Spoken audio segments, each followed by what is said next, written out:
These four experts are directly involved with Pacific Gas and Electric Company's nuclear power program. If you lived near a nuclear power plant, would you find it an environmental blot? What does the building designer think? Let's ask Ittsei Nakagawa, an architect with PG&E's engineering department. From an environmental point of view, what does a nuclear power plant do for its neighbors? Basically, all it does is provide them with electricity. However, PG&E is fully aware of its obligation to be a good neighbor. The company is concerned with the aesthetic compatibility to the environment of their power installations and its related facilities, whether they be fossil fuel or nuclear power plants. What is a prime consideration when you design a nuclear power plant?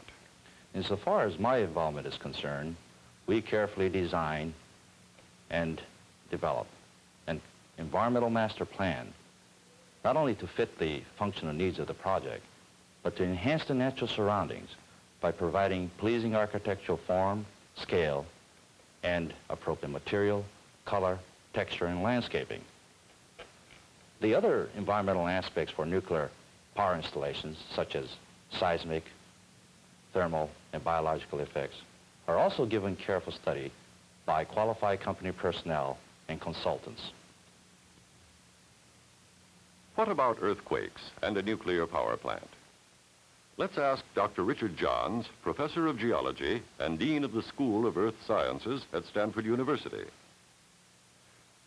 Dr. Jahns, is geology a factor in the selection of a nuclear power plant site?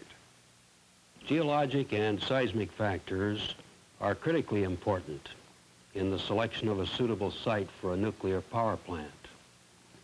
Toward determining the suitability of a coastal site, extensive onshore and offshore exploration are necessary for an evaluation of ground stability, possible surface faulting, and potential strong seismic ground shaking.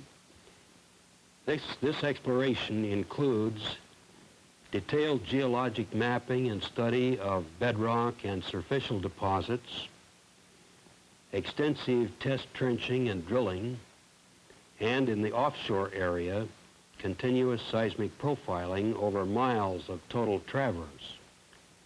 As a matter of fact, the basic purpose here is to make a nuclear power plant a great deal safer than your own home. We'd like you to meet a physicist who can definitively answer questions concerning radiation and nuclear power plants. This man is Owen Davis, Supervisor of Environmental Quality for PG&E. Mr. Davis, is radiation something new in man's environment? No. Radiation is all around us and has been here since the Earth was created. Some comes to us from the sun in the form of cosmic rays. There's radiation in all of the rocks of the Earth. There's even radiation in all of our building materials.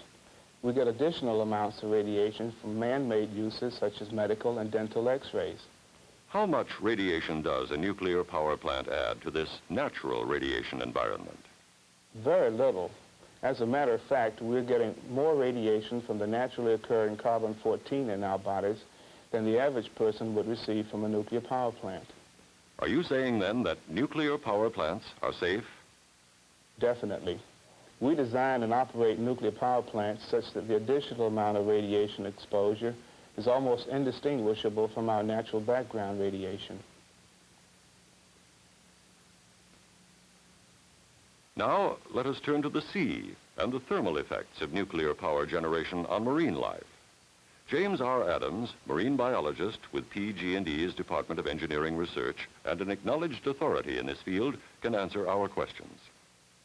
What effects will nuclear power plants have on marine life? No significant adverse effects. Numerous studies at operating power plants in California have shown that the effects are limited to a very small area and are confined to a domination of this limited area by warm-tolerant plants, animals, and fishes. Well, why do people keep bringing up questions about the effects of nuclear power plants on marine ecology? Well, unfortunately, too many scientists have been speculating about what happens around operating power plants, and not enough scientists have actually gone out and made field investigations. Those people who have made field investigations have found out that the effects are limited, are predictable, and are confined to a very small area, and insignificant in terms of the local marine ecology.